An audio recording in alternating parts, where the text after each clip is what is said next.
Hey everyone, this is Kevin with Garrison Dental Solutions. Just want to say thank you for joining me here this evening.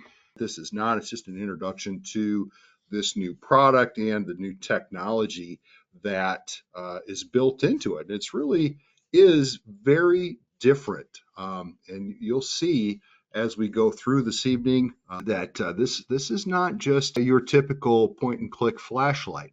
So it begs the question, Garrison's kind of a nuts and bolts company known for matrix systems and little bits and parts that are not particularly complex in their design. And so how did Garrison end up building a curing light? Just a very different direction for us. It's a simple story, really. We were looking, we had an opening in our engineering department. We were looking for a director of engineering about 10 years ago, and we hired a gentleman who had worked for X-Rite for many, many years. X-Rite, their corporate headquarters is, oh gosh, it's only about a half hour away from our office here in Spring Lake, Michigan. So X-Rite, of course, well known for color matching technology, and they had some shade matching products in the dental space, as well as being one of the world leaders in shade matching for paint, both automotive, home paint, Home Depot paint areas have those types of equipment for shade matching. But anyway, so Steve came on board about, like I said, about 8-10 years ago. And at the time we had a director of engineering or a director of marketing, I should say, who was from another dental company and had been a product manager in some of their electromechanical products, including curing lights. And the two of them started putting their heads together about, what is the current status and state of curing lights in the world, and what problems are there, and what might we be able to do to adjust for those or help the clinician adjust for those. And so that really is what kicked off this process for us, this journey for us. And, from conception to launch now, it's taken about 7 years of hardcore development. And this is designed and patented by Garrison. It's not technology that we purchased from somewhere or partnered with somebody else to develop. This is a Garrison product, and it does some really cool things. We're going to talk about what does adaptive power delivery mean. Some of you folks are familiar with curing lights that have built-in radiometers. Well, what happens when we take built-in radiometer and we actually make the unit adjust itself based on those radiometer readings? So not only does it tell you that, if there is something that is out of spec on it, but then it can adjust itself to bring itself back into spec. This is, again, first to the world technology with the objective of making light curing far more predictable by delivering what you intend to deliver to the target surface. So let's talk about, what does closed loop mean? That is, of course, the name of the product is loop. Well, closed loop simply means that instead of simply shining a light out, the device is then measuring the amount of energy being reflected from the tooth surface and adjusting itself accordingly.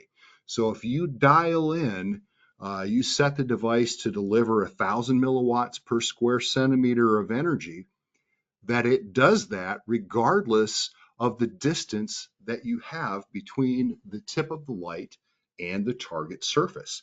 So by real-time adjusting itself, it's closing that loop, reading and understanding what's happening at the target surface so that it can maintain that consistent output where it is intended, at the target surface, not at the lens. So it's really quite dramatically different. So it actually ramps up power as you move the device away from the tooth, and then brings it, let's say you're right on top of the tooth, the lens is within a millimeter of tooth, it reduces the power to maintain it at 1,000 or 2,000 or 3,000, whatever you set it at. So without the ability to read and react, you have what essentially is an expensive flashlight. You push the button, It coughs out a certain amount of energy for a certain amount of time, regardless of where the device is pointed, regardless of how close it is to the tooth, and whatever energy is delivered to the tooth. Sometimes, as we'll be able to demonstrate, that's just kind of happenstance that you're actually delivering the appropriate amount of energy. So that happens because down here in the tip, there is a tiny little fiber optic capillary that's sheathed in a reflective thread here, and that feeds the reflected light into essentially like a radiometer so that it can tell how much energy is being delivered. So as the graphic illustrates, as the device moves, energy at the tooth surface remains the same. Energy at the actual lens goes up and down accordingly. Clicking on the wrong thing here, I apologize. Let's get over to this. There we go. So distance from the tooth surface now is, well, it's almost irrelevant, right? Obviously, yes, you want to hold the device at a right angle as close to the tooth surface as you possibly can. But as the patient moves, as your hand moves, things change. That distance shifts. The inverse square law, is pretty well understood by most folks when it comes to curing lights. That you double the distance, you cut the power by a substantial amount of what's actually being delivered. So by ramping up our energy delivery, we keep it consistent, and the distance from the tooth no longer is critical. And as well as the lens size. So at the lens itself, the device is 9.7 millimeters, which is pretty average. If you move the device away from the tooth by a few millimeters, of course, the diameter of that beam increases. The surface area that we're delivering effective energy to increases. And you can see here, as the power increases, but the actual energy delivered to the tooth remains the same. So curing lights touting, a 12 millimeter lens, 12.5 millimeter lens. Yeah, that's not really relevant with technology like this, because the lens, frankly, can be about as big as you care to make it by just holding the device farther away from the tooth. So one of the fun things we did in this process, this whole development process, was think about, okay, how can we demonstrate this to people, particularly at a trade show? We go to a lot of trade shows here in the United States. We'll probably do 25 of them next year.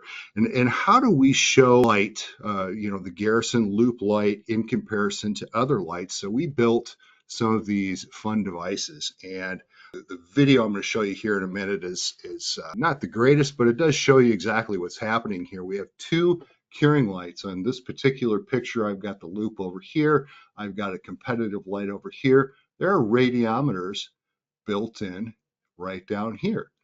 The plate that these two curing lights are mounted to is on a moving tray. It moves up and down at a very stepped, very precise rate that can be adjusted depending on the type of test that we're running.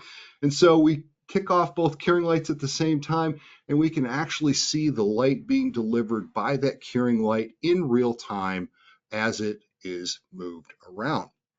So you'll actually see this if you happen to be going to the New York show coming up here at the end of the month. We'll actually have these fun machines at our very first show with Loop, and it's pretty cool to see them actually do their thing. Again, the video doesn't really do it justice here, but I got a little side view so you can see how this thing starts off and it's moving. I'm going to just mute that. We don't need to hear it. But anyways, we start the two lights. We see the device move. Now look at here. Let me go back here for just a second. I want us to go right to here. And you see now we've exceeded the measured effective distance, and the loop device has paused itself, and you'll see the light flicker. That's telling you you're too far away to be effective at all. Move it a little bit closer, and as it moves closer, you'll see the light turn back on and continue the cure. And you can't, then pause it again, continues the cure. And those seconds that it paused the cure it actually adds them to the overall cycle time. So let's say you're out of spec for 2 seconds or 3 seconds. It adds the additional 2 or 3 seconds to the cure cycle. Here's what something like that looks like on the as the radiometer reads off here. So you can see the one on the left is a standard curing light. It's moved to the point where it's no longer delivering the effective energy to the tooth. You can see the loop device is adjusting itself. Let's go back just 2 seconds. I want to pause it right here and point out a couple of things. Okay, there. So we see here a 20-second cure time. That's the time run down here in the bottom. As the plate moved away from the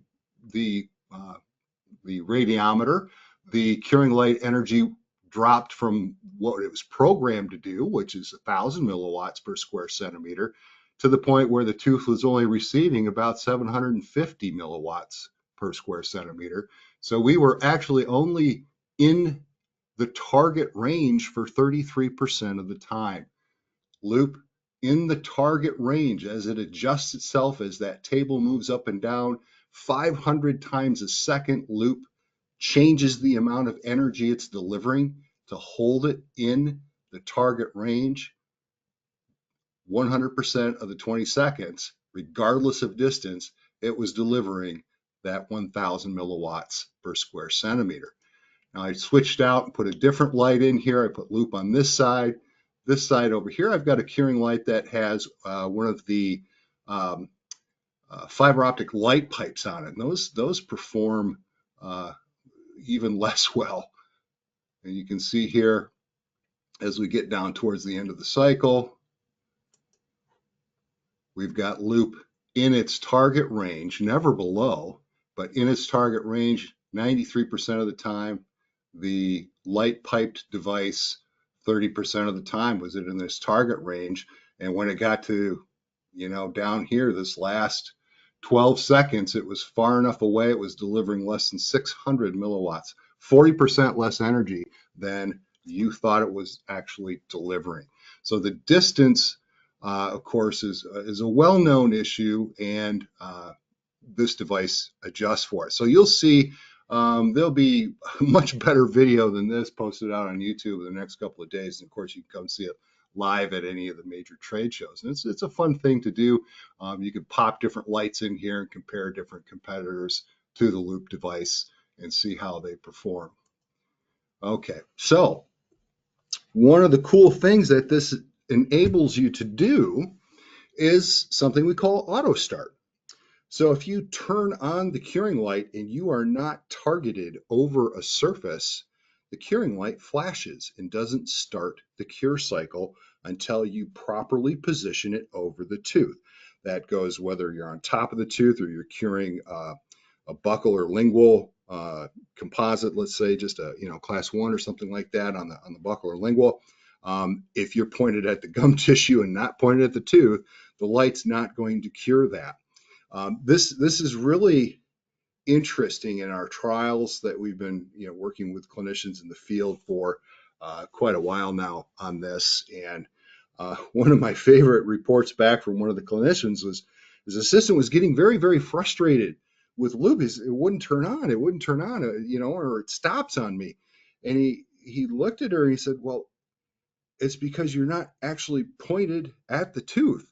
Said, show me what you're doing. And she showed him, well, the device is pointed at the gum tissue. It's not pointed at the tooth. We're not trying to cure the gum tissue. We're trying to cure the light cure materials on the tooth. So it's actually quite a good training tool to teach, whether it's training yourself or an assistant to properly aim your curing light at the target surface. Not just wave it in the general direction of the tooth. The other thing that, again, the radiometer built in here that can measure that allows for self-calibration. So there's two types of calibration that this device does. Every single time when you set it back in the charging base, The tip engages in this top portion and checks the lens for just a basic check on what is being output. And it will tell you if there is debris or scratch or something on the lens that is significant enough to cause a degradation in the light. So if you get a dirty lens indicator, and I'll show you how these things pop up on the actual device itself. There's a full color LED display on the device informing you of all this stuff. So it'll tell you, hey, there's a problem here and you need to do something. So you take the device out, wipe off the lens, put it back in there, and it goes, okay, hey, now we're good to go. We're ready for the next case. Now, if that does not resolve the issue, or on a monthly basis, or whenever basically you feel like it, you extend the charging base up and put the device in the charging base, and it will run a full calibration. And this is where it will actually make adjustments to the power output of the light. LED, the diodes themselves age. We know this. Over time, they degrade and don't put out the appropriate light energy. Batteries degrade over time. The condition of the lens can be degraded over time, particularly if you are not diligently using barrier sleeves. I can't recommend that enough. Barrier sleeves is an important thing to use just to protect your investment. But in talking to all the clinicians that we have talked to during this development cycle, it was really interesting to hear the results of questions of, how often are you checking your curing light? Answers ranging from, oh, we're supposed to check our curing light, to, well, my dental rep from XYZ dental company checks it when they come in. Well, why are they checking it when they come in? It's because they want to, if it fails, they want to sell you a new light. Well, how about, rather than sell you a new light, have the light adjust itself back into spec? Imagine that. So again, over time, as things age and change in the device, it's going to maintain itself where it's delivering the appropriate energy. So, and ultimately, one of the questions that some people would ask us, well, gosh, why, all I do is click it again for another cure cycle, right? Well, we certainly know what happens during, if you undercure, right? We get all kinds of issues with improper bond strengths and secondary caries, recurrent decay, um, and there's a lot of documentation out there on that. So naturally, people think, well, then I just want to cure it, and then I'm going to cure it again, and then for fun, I'm going to cure it a third time. That does introduce well-documented problems where you can increase the shrinkage stress, you can make the materials brittle, you can certainly overheat soft tissue or the pulp if you continue to zap the tooth. The solution isn't to just keep pressing the go button. The solution is to deliver the appropriate amount of energy for the appropriate amount of time for the specific material that you're working with. The composite manufacturers, binding agent manufacturers, all have very specific energy requirements that they spec out in their instructions to appropriately cure the material. And it's unfortunate that that there is a perception out there that you cannot overcure, because you absolutely can.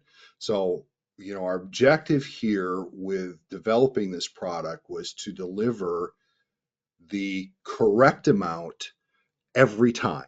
How consistently can we get this to deliver if it's 10 joules of energy, 1,000 milliwatts times 20 seconds, if we're delivering, if the spec for that material is 10 joules, or if they give you a time and energy spec, it's the same thing. Deliver that amount. Don't deliver more, don't deliver less.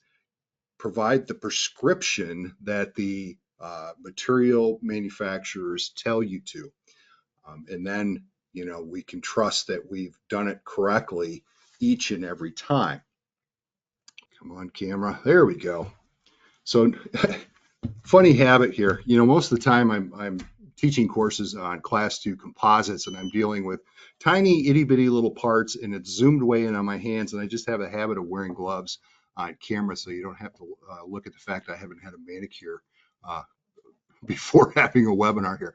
But anyways, we're a little farther zoomed out today so that we can look at the loop device. So charging base, of course, we've talked about how we've got the 2 different calibration modes. You extend for the full calibration. This is when you pop it in there, it'll do the dirty lens check every time you replace it in the device. It's doing that right now. There we go. We're good to go. Now, the reason that this display is flickering like this is the camera is not the frame rate on the camera is not set to the same frame rate as what the display is. So the display actually, to my eye, is rock steady, but because there's that discrepancy there, it makes it look like it's flickering. But let's look at that display because that is a really unique thing. There are some lights out right now that are adjustable, and the only way that you can adjust them is you shake them one way or shake them the other. There's not any indicator on the device itself telling you what the power level is telling you what the time is set at. It is, you pick that device up and you don't know what it's set to do. We have gone the absolute opposite route. We want to tell you exactly what is taking place, what the device is set up to do. You can see right now it's set at 5 seconds for the time, and we see this little arrow down here, okay, the circular arrow. That's telling you that the closed loop mode, where it's going to read the amount of light and make adjustments, that is turned on. You have the option by pressing the menu button and holding it. You can turn that off if you want. And now it's going to act just like a regular curing light. You hit go, it's going to put out 1,000 milliwatts at the lens, not at the surface, but at the lens. It's going to put out 1,000 milliwatts for 5 seconds, and it doesn't care if you're pointed at the tooth, the ceiling, the chair. It won't care. Hold it for 2 seconds. We turn the closed loop mode back on, and now it's going to read and react. I can use short clicks here and adjust the power. There's 2,000 milliwatts. There's 3,000 milliwatts. I can adjust the time. I've got 2 options at 3,000. I can do 3 seconds or I can do 5 seconds. If I go to 1,000, I've got multiple options. 2,000, I've got multiple options again. So, generally speaking, most material out there, they do prefer that you run a 1,000 milliwatt, a little longer cycle rather than a short, really intense burst. So this is a good mode to be able to demonstrate how this thing reads and reacts here. First thing I'm going to do is let's watch, and you see the 2 little arrows. This pivots, okay, almost 360 degrees so that you can align that with your tooth or whatever surface it is that you're curing. Particularly anterior, it might be nice where you've got, you can angle that so that it's 90 degrees to the surface you're curing, and the button is at a convenient spot with the display facing you so you can make sure things are taking place as you want them to. So I click that, and you can see it flashes, right? You see that light flashing. What does that mean? It means I'm not pointed at a tooth, okay? Now, I move it over the tooth. Hey, now I'm curing. You can see here the cycle is running. If I move it closer, I get fewer bars. That means it's reduced the energy. If I move it farther away, if I go too far, it starts flashing again. But as I move it, oh, I held it away too long, and it said, hey, you held it off the tooth too long, too far away, and we canceled that cure.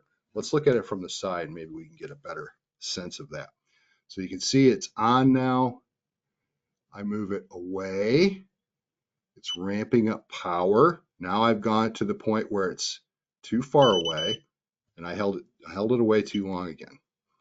It's hard to watch. I can't look at the light, of course. I've got to look at my screen instead. Now it's going to pause. Then I'm going to come back. That time that it was paused will get added to the end so that I'm still providing the light energy for 20 seconds. And then once it's finished, there, I just delivered, you saw it flash up there, 20 joules of energy was how much was actually delivered to the target surface.